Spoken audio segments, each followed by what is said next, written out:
Faut-il donner une deuxième chance à Ter Stegen, à Gavi, à Pau Victor, Pablo, Fati? On va en parler maintenant et je vais me servir de vos statistiques pour voir un peu quelle est cette tendance actuelle. Et les stats, c'est celles que vous avez votées, vous, dans les posts qui ont été mis à votre disposition début de semaine passée. Donc, à tout de suite.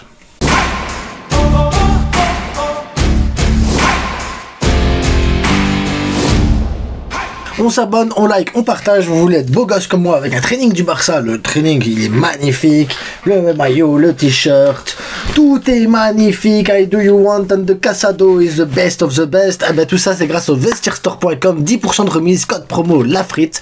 Vous trouverez le lien en description. Des questions Instagram ou sur X, n'hésitez pas. Je suis disponible, je suis là pour vous, les gars, pour vous. Et même si c'est pas pour parler du Vestiaire Store, vous voulez parler d'autre chose ou n'importe quoi, n'hésitez pas. On reprend le live à partir de vendredi prochain, les lives avec les abonnés. Voilà, cette semaine c'était une petite pause, c'était la trêve, donc ça ce sera la semaine prochaine. On reprend les lives, les gars. Et il y en a du sujet de conversation, il y en a. Donc, si vous voulez participer à ces lives, abonnez, n'hésitez pas, pareil, à Instagram ou sur X, contactez-moi et on s'arrange pour les prochaines dates, parce que ça peut être vous qui êtes en live avec moi le vendredi soir. Donc, on va commencer direct. Ter Stegen pour être de retour dans 3 semaines. Je vous ai posé la question, est-ce que vous lui laissez une deuxième chance, oui ou non? 57% des personnes ont dit non. Ah bah oui, je peux comprendre. Moi, je peux comprendre parfaitement le concept. Ter Stegen, pour moi, c'est une relique du passé. Et un passé où on peut dire, oui, il a gagné la Ligue des Champions, il a été élu meilleur gardien il y a quelques saisons d'ici, mais ça reste pour moi une relique du passé. Et il me fait penser à Sergi Roberto, Jordi Alba, Busquets, tu vois, ceux qui ont connu les remontada, le 8-2 face au Bayern, le retour du 4-0 là avec Liverpool, la Rome, enfin bref. Je vais pas tous les citer parce que chaque fois que j'en cite un, j'ai mon cœur qui se met à saigner de plus en plus. Et là, je me fais Bartomeu, Koeman, Xavi, Valverde. À chaque fois, j'ai un truc qui est, tu vois. Et puis je fais le départ de Messi. Bref. C'est une relique du passé. Pour moi, les reliques du passé doivent rester au passé. Je vois qu'avec le nouveau groupe qu'on a actuellement, qui est moins qualitatif que certains groupes qu'on a eu à l'époque, t'apporte énormément de plaisir, énormément de mental, énormément de choses tellement forte que pour moi Ter Stegen, je fais partie de ces gens qui diraient non. Juste parce que c'est une relique du passé. Je remets pas en cause son niveau qu'il pourrait avoir maintenant. Je remets pas en cause qu'il pourrait revenir avec la rage, qu'avec Chesney derrière qu'il pousse, il essaierait de faire des bons matchs. C'est juste que je suis limite un traumatisé, tu vois, un traumatisé des remontadas. Et quand je me dis qu'en début de saison, t'as joué Monaco, que Monaco c'est ta seule défaite en Ligue des Champions et que la seule défaite en Ligue des Champions c'est le seul match qu'il a joué, je reste encore plus dubitatif sur son retour, les gars. Donc pour moi, Ter Stegen, c'est un nom et un grand nom. Mais voilà, je peux comprendre ceux qui disent oui, mais t'inquiète. Il y a encore, j'ai du mal. Franchement, je vous jure, j'ai beaucoup de mal. Pour moi, Ter Stegen, c'est le passé. Ensuite, Gavi, oui, non, non, oui, Gavi, il y a 89% de oui, et je partage votre avis également. Donc voilà, je fais partie de cette moyenne-là qui dit que Gavi, ben les gars, blessure d'1 an. Très longue blessure, il joue à un poste qui est pas évident à jouer non plus, un poste où la concurrence elle est très rude, donc ça veut dire que si t'es pas à 200%, ben ça suffit pas pour jouer à ce poste là, parce que si t'es pas à 200%, que t'es à 100%, ben 100% c'est pas assez pour être à 200% de Freddy, ou 200% de Frenkie de Jong, 200% de Casado, 200% d'Olmo, donc ça veut dire que oui, il doit revenir. Actuellement il est peut-être à 100%, mais à Barcelone, vu la concurrence, tu dois être à 200%, et 200% tant que t'y es pas, ben tu peux pas être titulaire. Par contre, est-ce que je crois en son retour? Ah oui, oui, oui, bien sûr que oui. Gavi, c'est pas le bourrin que les gens ils veulent nous faire vendre, hein, les gars. Gavi, c'est Coupe d'Europe avec l'Espagne, avec Busquets et Pedri. Gavi, c'est le joueur qui a qualifié l'Espagne en Coupe du Monde, à la dernière Coupe d'Europe. Gavi, c'est le joueur qui t'apporte énormément. Gavi, c'est un joueur d'une intensité rare, mais d'une technique très fine. Et les gens oublient qu'il est très technique. Donc pour moi, Gavi est un joueur extrêmement sous-coté sur le milieu de terrain, parce que ben, ça fait longtemps qu'on ne l'a pas vu. Et ça, ben, les gens, ils oublient, comme ils avaient oublié quel était le niveau de Pedri, comme ils avaient oublié quel était le niveau d'Olmo, comme ils avaient oublié plein de choses en fait. Il n'y a que pour Frenkie de Jong que les gens ils oublient pas son niveau, mais bon, il y a toujours l'espoir. En attendant, Gavi, pour moi c'est un grand oui, et je pense que la saison prochaine, il fera une énorme saison. D'ailleurs, j'ai envie de vous dire, maintenant avec la blessure de Casado, avec la blessure de Bernal, avec le milieu de terrain qui commence à rétrécir, et on est en dernière ligne droite, j'ai envie de vous dire qu'il y a moyen de voir le Gavi de retour. Je pense qu'il y a moyen de le revoir déjà cette saison-ci. Ensuite, Pau Victor, les gars, le petit tour sur Pau Victor. 81% des personnes pensent au retour de Pau Victor, à sa titularisation, à sa manière de pouvoir jouer au Barça, et qui pourra se faire une place. Moi, je fais partie des 19% qui pensent que Pau Victor n'aura pas sa place au Barça. Parce que sinon, Hansi Flick l'aurait déjà utilisé plusieurs fois. Pau Victor a un excellent niveau. Pau Victor est un très bon attaquant. Je pense que Pau Victor a du talent. Mais je pense pas qu'il aura sa place dans ce Barcelone-là. Je pense qu'il aurait eu sa place dans le Barcelone de Braithwaite, de Memphis Depay, de Youssouf Demir. Il aurait eu sa place et il serait titulaire encore maintenant. Il aurait prouvé des choses. Mais là, aujourd'hui, on le sait. Robert Lewandowski, c'est le titulaire. Ferran Torres, c'est le remplaçant. Lamine Yamal est intouchable. Rafinha, derrière, si tu sors Rafinha, tu mets un Fermin Lopez ou tu mets un Gavi. Donc, pour moi, Pau Victor n'a pas sa place dans cet effectif. Et c'est dommage. Maintenant, Pau Victor, je ne pense pas qu'il fera une petite carrière. Je pense que Pau Victor pourra se trouver un club comme le Betis, pourra se trouver un club comme la Real Sociedad qui a besoin d'un attaquant. Moi je pense à la Real Sociedad, je me dis Real Sociedad avec Pau Victor, la Real Sociedad joue aujourd'hui la 4e ou la 5e place de Liga. Parce que Pau Victor, il a un sens du but, Pau Victor a une finition correcte, Pau Victor est un très bon attaquant. Et très franchement, si je devais lui donner une destination pour lui, pour l'aider à se développer, je l'enverrais à la Real Sociedad qui a 0 attaquant, 0 finition. Je pense qu'il peut apporter énormément dans ces clubs-là. C'est bon, t'as fini? Pablo Torre maintenant, donc Pablo Torre c'est 86% de oui, et là je vais faire pareil qu'avec Pau Victor, je vais être dans les 14%, pas d'accord avec vous, donc Pablo Torre a du talent. Pablo Torre d'ailleurs c'est le seul qui s'est tiré des coups francs au Barça réellement. Pablo Torre a un sens du but, Pablo Torre est très technique et il est très bon Pablo Torre. Maintenant il manque de physique, il manque de beaucoup de choses encore pour réussir au très haut niveau. Et là par contre Pablo Torre, je le vois bien réussir dans un autre club que Barcelone et même se développer énormément, c'est par exemple au Betis de son côté. Là aujourd'hui le Betis a Isco dans ce rôle là, ils ont eu Fekir avant dans ce rôle là, et je pense que Pablo Torre rentre dans la même lignée que les Fekir, que les Isco.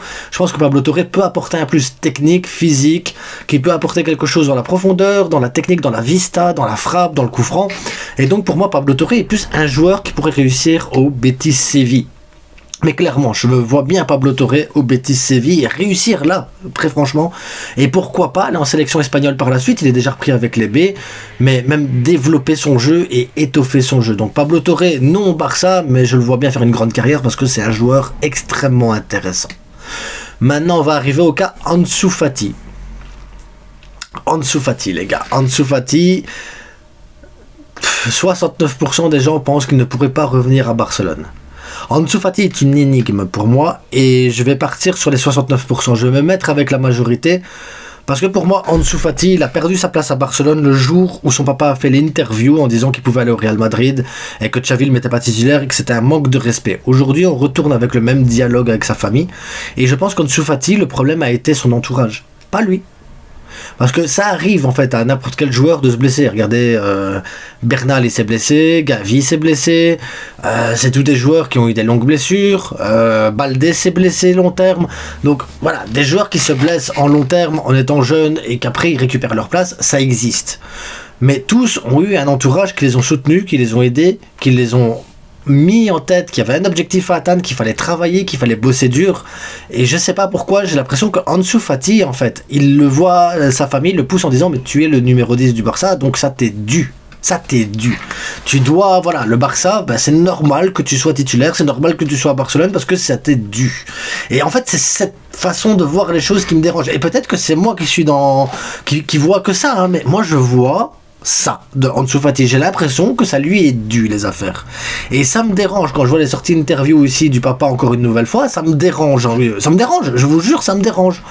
Il pourrait y avoir une sortie d'interview du papa en disant voilà, mon fils actuellement n'est pas titulaire, mon fils n'est pas repris avec le club, n'est pas repris avec l'équipe quand ils vont à l'extérieur, il est en tribune, mais c'est pas une punition pour mon fils, c'est même un travail mental qu'il doit effectuer sur lui actuellement. Il travaille très dur, il doit travailler encore 2 fois plus dur et on est à Barcelone est un grand club, il est tout à fait normal que pour un joueur doive se battre pour sa place et être titulaire. Mais mon fils mentalement est prêt à se battre et aller chercher une place de titulaire au Barça.